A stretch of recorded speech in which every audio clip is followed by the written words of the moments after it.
we're going to work on tactical entries into the hot zone against kick. Why do I call it tactical entries? When either I'm going to go to his hot zone, he's going to come to my hot zone. Again, the hot zone is, it means if I do this, then I'll block it. Because by the time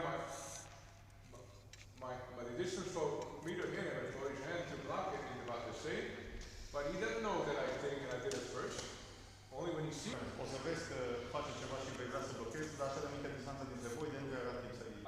I block like this, or here with a backhand, we did it before. We have three tactical entries. One of them is a straight here, and I'm going to block here, and two sliders on the side. So go ahead, kick me. From here. From here. Try it. Attack. There's going to be one motion, not one and two. You're going to go like this. Like this. Okay? You're going to go here, move. That's it. From here. One. Okay? Good. Don't stop it.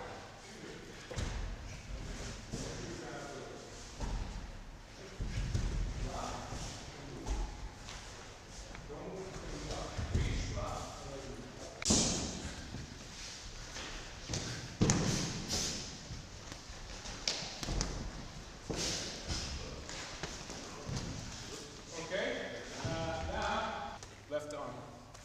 Left arm. Okay. Okay. Reach and you. From here to deflect here. Okay. Now this is one. Okay. Now you're going to step to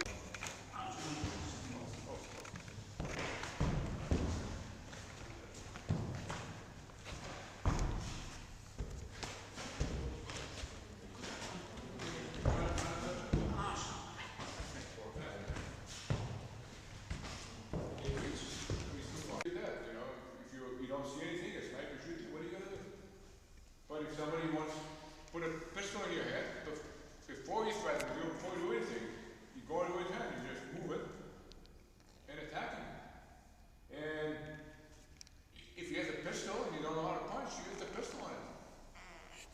And if he's a terrorist, you also use the pistol on him. You know? Yeah, unless you want to see if you have a knockout punch, then you can try as many times as you want. But you're taking a chance, you've got to take the pistol back. You know? Reach with this to the side of his ankle and deflect it. Okay? Opening the way and you move in. You don't have time to come high. You have to move in straight to it. Okay? So you can come to the point. I'm moving here to catch it before. Like you lift it up, I have to deflect it now because otherwise lift it up, it's going to come here. So before he does it, it's going to come up here. I hear you here. Okay? Now it kicks here. Come up high. By the time it comes high, it's going to slide in. Okay? Now flush, you'll have, you know. Okay, okay. Do the trade partner.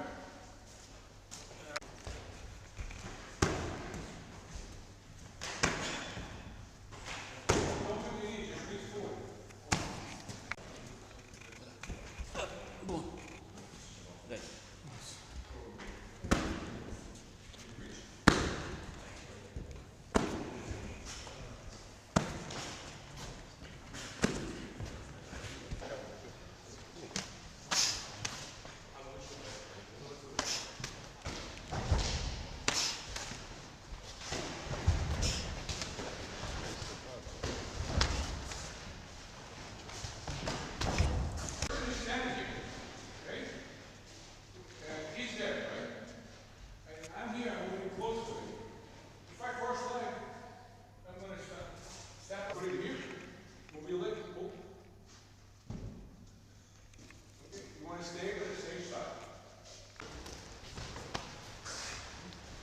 Practicing?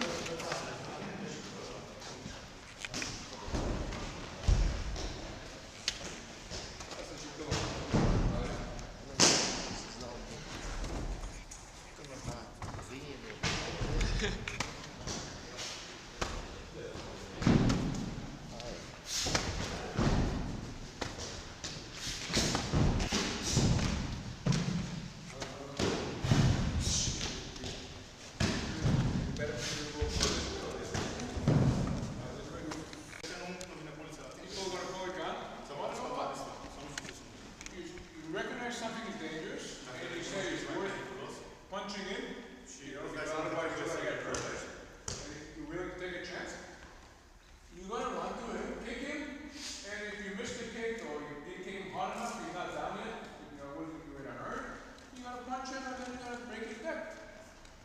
But you want to do that, and he's already faster. He's coming to do faster. Dacă el vine mai repede spre tine, So you're not gonna go, you know, foot to foot, head to head. nu o să mergi picior cu picior sau You know, if he's already faster or closer to you, you're gonna block and counterattack. And he's gonna have his defense, you know, for your counterattack because he's attacking you, and at the same time you counterattack him. You know, if it didn't happen on first, you might have another option. You know, the second strike or whatever. That's about it. You know, if he just was forcing around or whatever, you need a good pressure point, you're going to become grappling, you're going to look for a pressure point, move that photo of the groin, eyes, or whatever. Or fight if you have to. You don't know. If you ever see your weight, somebody's going to tie your hand behind your back and execute.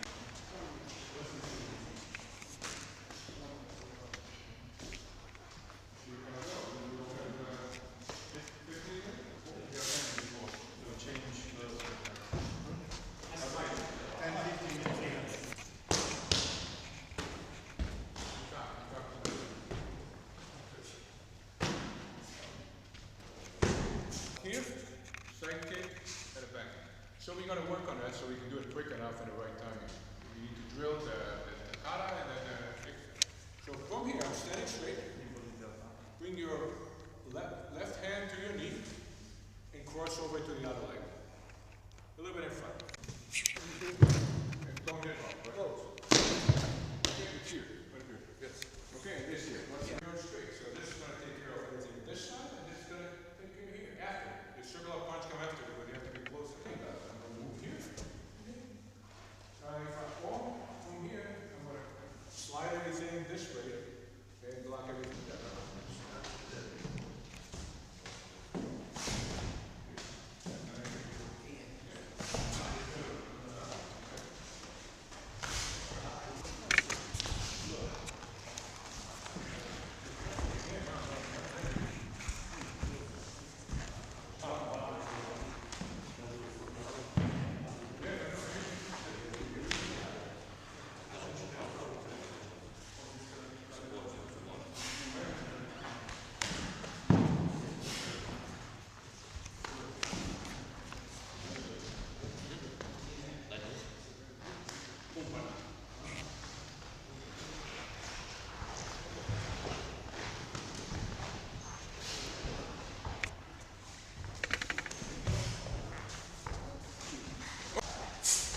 Ready? I open it. Ready?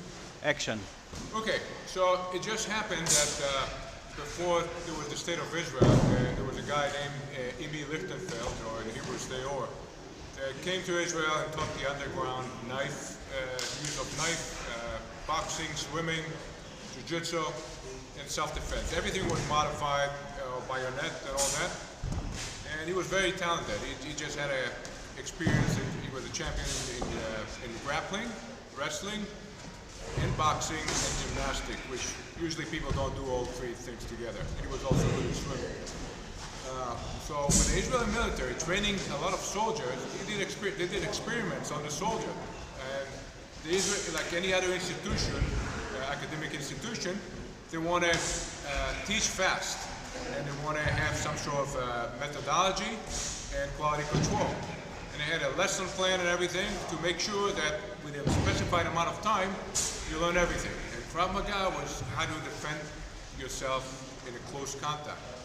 Now, in the old days, you use different terminology. You use techniques as terminology, or they call things different things. But this guy had a successor. The first guy taught in the military for his career, which was 20 years or a little more. The second guy was 20 years. I was number 3. I was only there for 3 years, but I was direct lineage in the first two. People that taught in a military format. They did instructor, Krav Maga instructor course. I did that too. I was teaching it in 1 month or 3 weeks. You teach someone to become instructor for hand-to-hand fighting. And the way I see it, in summarized words, is hand-to-hand fighting is when you get close, then you can reach somebody's pressure point with your hand or a small object, a knife or a sword or a stick. It's whoever reached the opponent's pressure point first to control them. And obviously you have obstacle, which the other person can move away and you can't reach him, or he can put obstacle in his hands or his knife or his stick or his legs. So the idea is to hurt him first in his pressure point without him hurting you first. So you have to make sure you don't miss any part of the training, otherwise you're going to be surprised with something, whether it's a better opponent, better trained, more efficient, or you work on an area that you didn't. So there is what we call chain of defense. Obviously when you're far away you can shoot somebody, you get closer. If you don't have a bullet or whatever, either use a knife or use your hand or your legs for kicking, impact first, and then when you get close you don't have enough room for impact, so you use leverage. You tear pressure points, you pluck them, you shove your eyes at your fingers in the eyes or whatever, you break the neck. So you have to, now the problem is with most martial arts that people train, and obviously you're not going to hurt yourself when you train because you have nobody to train with, you're going to have no soldiers or no fighter. So even if you have a competition, maybe somebody got hurt in the hospital, but after somebody got money, they made profit for it. But the thing is, you cannot kill somebody. Maybe in Rome you used to kill somebody and they didn't care, but you didn't learn. Only the person that kept killing was good until somebody killed him and he didn't know why.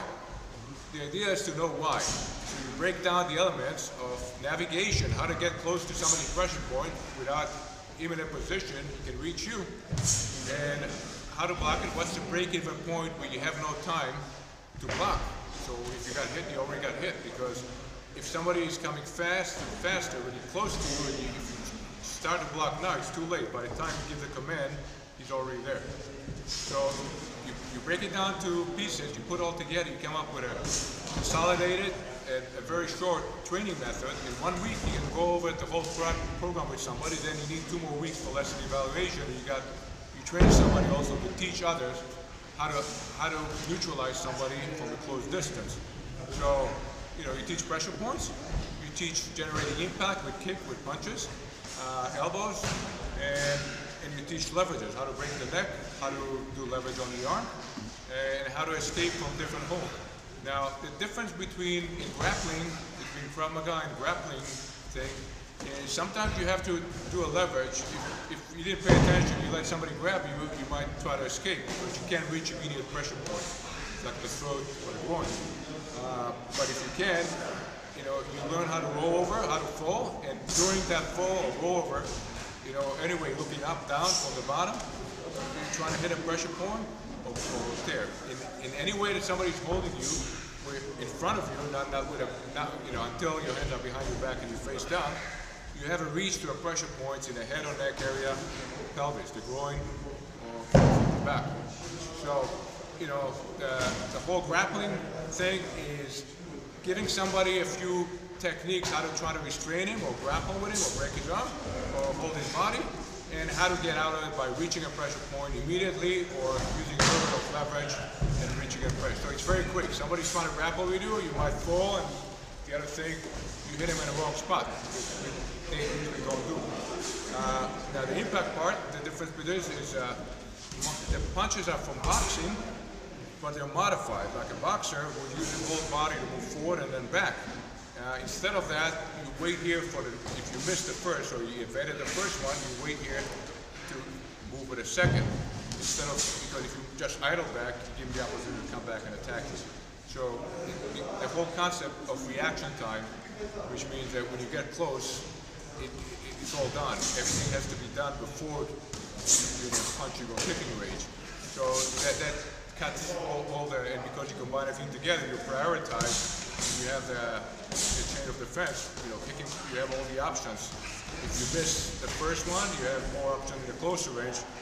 It makes this system the most suitable for self-defense. The other one, other martial arts, each one specialized in one area, one method. It became very convenient to do like games where you have certain behavior, where somebody can slap each other in the shin. It could hurt, you can break somebody's leg, but still, it's nothing comparing to a side kick to the knee that neutralizes you on the spot. They extend or break, cut the ligament, overextend the cruciate ligament, and then the bones start moving around. The knee gets swollen, and it's, you're out of commission. So, you train soldiers quickly. You're training all the sequence, how to generate force, impact force, which is basically shifting the weight in the right timing and accelerating to maximum speed, maintaining it with the impact, and how to do it from all the angle that you need to. And basically, this is what Krav Maga. So it's like you're looking from a fighting point of view to get rid of the opponent as fast as you can, and you don't want to get hurt. You don't want anything being hard to you. So obviously, if you feel like you're stronger than him, there's no reason to hurt him too much. You don't do it. But if you feel that if you don't do it, he's going to come back and get angry and hurt you pretty bad, then use your first split second option to get rid of him completely. So it's in the bottom line, it's a matter of a judgment, but you start from the worst case scenario. So basically, this is Krav Maga. The difference, I call it pure Krav Maga because over time, when he left the military, it became a fitness training where a lot of people come into a class, a different schedule, and you just don't have time to work with everybody on the mechanism of the punch. And over 5 years, 2 hours a week, there's no way to control 50 people who learn what and that. It's very slow, and in the end, the students don't even see the whole picture. In the end, the picture is limited.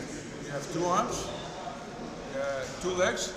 You can hold something, and maybe in a movie you can hold a knife with the toes. I don't know about that. You have to allow training. We don't get into that. But you have a shoe, and whatever you can find, whatever you can hold, any object you can use for a blunt object or a sharp object. And the idea is not to get distracted even with the first slap or the first cut, because then you're done. Even if it didn't kill you, it distracted you, stunned you, and the person can keep doing it. So, we have about 130 techniques, which actually it's a way to navigation to approach him, considering that on our way he's going to be kicking and we have to deflect that, or punching or stabbing with a knife from any angle possible, or hitting with a stick. We have to reach his pressure point. So that's about it. And the reason why there's not half of it is because sometimes he's staying this way and moving to his back, which you control immediately. Sometimes you move into the front, you have to worry about this end. So it's like double, and it's a little bit different in variety, but the rest is about the same. And that's about it. The name Krav Maga is being used by all over the world just because people thought it's cool. They have no clue what they're doing. They're using everything they did before, or whatever they learned. It's not it. Krav Maga is something that you can teach somebody in 1 week, 6 hours a day, 5 days. You can train him, build his navigation in his mind, build his punching and kicking impact enough to control any opponent. And somebody has spent years of doing any other martial arts, or all of them together, you can do it in 5 days. Obviously you have strong people, you have differences in all kind of stuff, but the idea is even if you're very fast, when you start from a distance, you need to, just before he gets close to you, but by the time, you need to start a little bit ahead of time, even if he's faster. If you start ahead of time, then you're done. There's third thing you can't do if you're sleeping and you wake up, somebody stab you when you sleep, nothing you can do about it. But you learn how to do whatever you can, whatever is possible from the human reaction time. And even if you train on a speed bag or whatever, a certain part of the reaction time is limited. You can't improve it as much, and it's really insignificant. So the idea is not fitness, not limitation of glove or anything else that makes you require more fitness, because you need to overcome the fact that most of the punches are not strong enough to knock somebody down. A lot of time you can't reach because the glove, the space, they're too bulky to enter a space of the arm to protect the body. And a lot of time, there is all kind of safety issues. So it's prioritizing also. You need to, you can do high kicks, but why not kick to the center of the body? You have long reach. If you kick higher, you have to come closer. The other thing over here, if you grab your leg, you can retract and hit him. Over here, you just fall. So you can also hit the head with your arm. Obviously, there's all kinds of people. Somebody can be a lot bigger. Somebody can have no pressure point in the neck. They're just, one big muscle, but you do whatever you best. But if you take two people that are very big and very strong, the person that have more efficient, all the combination of how to reach the pressure point first and why this way is better than the other, obviously will have an advantage. So that's the key. Okay, thank you. So it's my first time in Arad. Pavel Milovan came to Bucharest twice. He took the instructor course, which is 5 days. Went over the whole curriculum twice. And now I'm coming here. He's going to move up, become a master instructor. And I'm doing a seminar for his... Mă bucur din suflet că maestrul Boaz Aviram este în România a 3-a oară, dar pentru prima dată în Arad. Este o împlinire marțială pentru școala Kaizen și pentru mișcarea cu Krav Maga care vreau să o dezvolt în România, cu ajutorul maestrului, bineînțeles. Susținerea morală, tehnică și spirituală din partea dânsului este 100%. Și vine ca și o nișă perfectă pentru școala Kaizen, cu Krav Maga. Pentru că în școala Kaizen avem jiu-jitsu tradițional, cu judo și am vorbit aceste amănunte cu maestrul Boaz, inclusiv ieri, și au zis că această nișă este binevenită pentru că oamenii trebuie să învețe să se apere, dar întâi de toate să înțeleagă că tot self-defense-ul este foarte important pentru noi ca să învățăm să fim mai buni, mai experți în a fi apărătorii noștri înșine. De multe ori trebuie să ne apărăm de noi ca să fim în stare să ne apărăm de cei din afară. Asta este și mulțumesc maestrului Boaz Aviram din suflet că a acceptat venirea în Arad în acest început de noiembrie. Și mulțumesc din suflet. I published a book and training videos because I did accounting for 15 years. I used to audit hedge funds. And then I published a book just to preserve the system. And my intention was, in my accounting experience, to have a complete book that will close all the aspects so any average man can read it and understand what is Krav Maga, what it's not, how to do it, and how not. And that's about it. And I think if you ever read English and read the book, it's pretty amazing to see that I've done a pretty good job documenting it. It might be hard to learn from a book. You might need to see a lot of videos to understand more. But in a book, you have a detailed explanation that the human eye cannot see. So it's very important, the combination of both of it. But a lot of time people mimic, when they learn any kind of sport, they mimic the instructor motion. And some instructors are more so in explaining why this hand is here. There's so many options, but one way is better than the other. If somebody knows that, trial and error, this way is